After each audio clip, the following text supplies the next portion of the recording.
Hi, this is Ben with Spirited Drives and Unreliable Cars. We've been talking a little bit the last few weeks about this big project we were doing, swapping an engine on a Tahoe.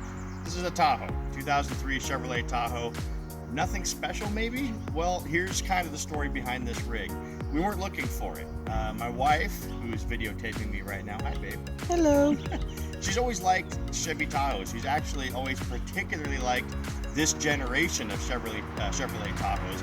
I'm more particular to the Suburbans. These are all right, but we went in to purchase her truck last year, and sitting right next to it was this Tahoe. So, of course, Glennie sees it. Oh my gosh, what's the scoop on it?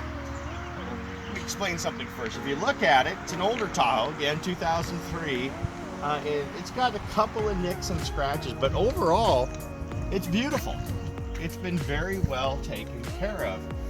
Even when you look at the interior, we've got a couple little tears overall, a couple little tears and nicks, but again, 2003 Chevrolet Tahoe Z71.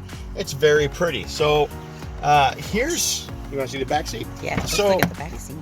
Yeah, it's the fully loaded. It's got every bell and whistle that they put on these. It's third row seating. Yes, your third row seating. Again, I like the Suburban just because I like the extra cargo room behind that seat. But yeah, maybe these are easier to park. So we saw this at a used car dealership here in town that's owned by a family that I know really well. My family and their family go way, way back. They're big car people. Dick Villis Motors in Port Orchard. They only sell really, really nice stuff. And again, they're good people. That's why I feel comfortable going to them. So I asked them, you know, what's the scoop on the Tahoe? Price was reasonable, but here's the thing. It's got 340,000 miles on it. Can you believe it? Because it doesn't look like it. And I said, wow. And they weren't trying to sell it to me. Again, we're more friends than anything. But he said, well, Ben, check this out. And he pulls out this stack of paperwork on it, an inch thick. I believe the gentleman, when he purchased this, somewhere over by Bellevue, Washington, was already kind of an older guy when he bought it new in 2003. And you know, in the back of the owner's manual, they have that little guide on the service that you should do, and nobody does it? These people did. This thing went into GM for every lubrication point, every grease point, every maintenance. It was obviously kept in the garage. So again, the thing is just beautiful. That's how they ended up with it. The price was good. I'm going to be honest, if it was anybody else but Dick Villis, I probably would have said, with those kind of miles, I don't know. But I trusted them. They take good care of me. They take good care of everybody. So we picked it up. Well, not too long after we got it, we were driving about 2 cities over, and yeah, the check engine light came on, and I picked up a little bit of a tick in the engine. Long story short, had kind of some lifter rod tick down in the lower end. If it was an engine with fewer miles, I probably would have been happy to go into the engine. But with 338 miles, it's not usually a good idea to go into the lower end. You can all of a sudden give engine back maybe some compression it didn't have before. You can actually end up doing damage all over again. So Villis Motors took really good care of me. They sourced out an engine out of a 2004 Chevrolet Tahoe that had not very many miles, 120,000 I think, and they purchased it for me. And they said, but if you can go ahead and have it installed, we'll take care of the engine. They did. Thank you very much, Dick Villis. You always take good care of me. So now I had to get the engine in here. Just so happens that my number 2 son, Justin, lives up in Alaska, and he went through the GM ASEP program. He's a master certified tech. And not to sound like I'm overflowing with dad pride, but this kid's a genius. He could have been anything. He could have been an engineer. He graduated with all the ribbons, top of his class. He wanted to be a mechanic. Point is, kid's an awfully good mechanic.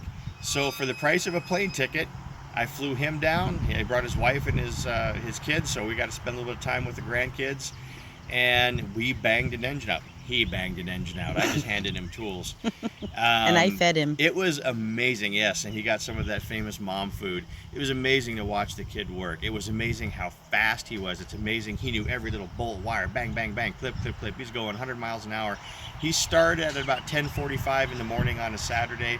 And by the time evening rolled around, he was about 90%, 95% done. He had swapped out the engine, got almost everything hooked up and ready to go. And I actually said, time out, let's button it up in the morning. And we came out Sunday morning and we finished putting it together and we started it up. So Yeah, I'm plus going to Mom go was ahead. telling him to eat. Yes, Mom making him stop and eat. So I went ahead and took a whole bunch of pictures. Let's go ahead and take a look and see how it went.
Sunday morning, we get up, we hook up the last of the hoses, we put some oils, we put some water in it.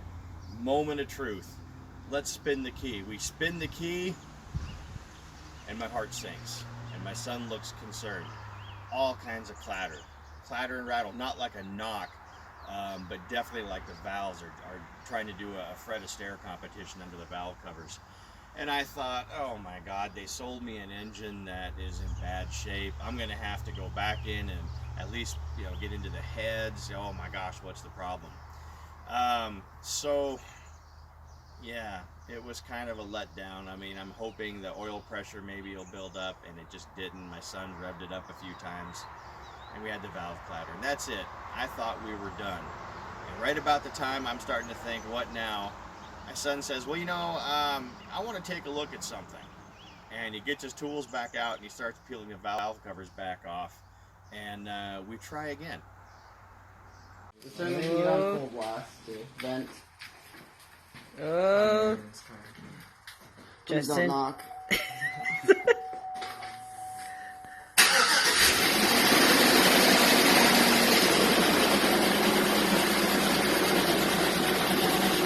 What does that mean?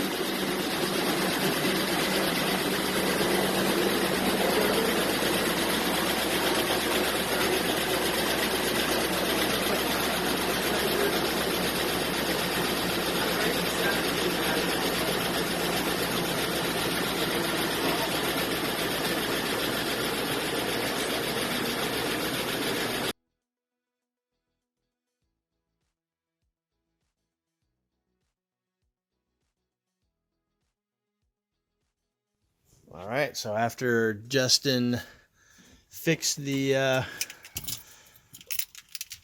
lifters and the rods,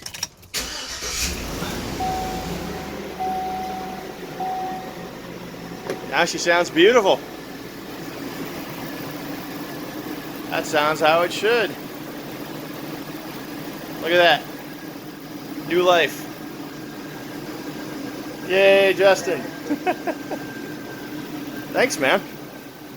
How awesome is that? I'm gonna go run and put some gas in it. Woohoo!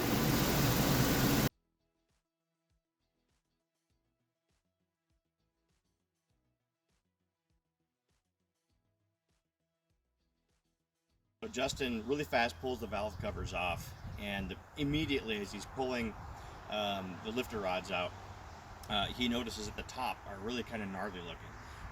Where the cup where they go into the lifters, same thing. They don't look right. He goes, Dad, that's really bad. I mean, they're almost grinding. And almost every single one of them was like that. Why? We're not sure. Justin said that looks like a symptom of the engine was oil starved. And I said, at only 127,000? He goes, Dad, I've seen these things blow up at 60,000. People buy cars and they think, oh, it's a new car. Why should I ever change the oil or something? Anyway, it had been very well taken care of, this rig had. Remember I said that? We had the old engine sitting right there. So Justin pulled the valve covers off the old one. It looks beautiful. Again, very well taken care of. So in a matter of just a couple minutes, he swaps everything out, and we try it again in the second spin, and she sounds just beautiful. So Justin left. He's back up to Alaska a few days ago. We've been running this thing as often as we can the last few days. We want to get about 200 miles on it. I put 5 quarts of oil and 1 quart of Marvel Mystery Oil. I love that stuff.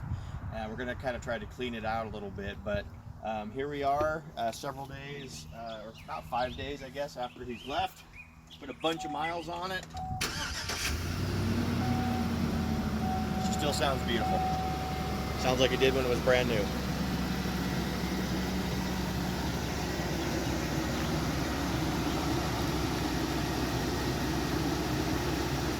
So all said and done, with the actual time he put on it, not including stopping to eat Mom's wonderful food and Dad showing off some of his other toys, about 8 hours from something that had a 338,000 mile engine and some sort of a problem to this.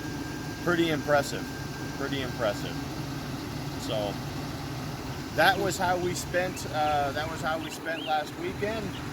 My wife has her beautiful running Tahoe. Congratulations, Glennie, again behind the camera. Yay! And that was our big project for this week. So Yes, thank you, Justin. spirited drives, unreliable cars. Looking forward to driving this thing. My wife thinks it's hers, but I know whose cruiser it's really going to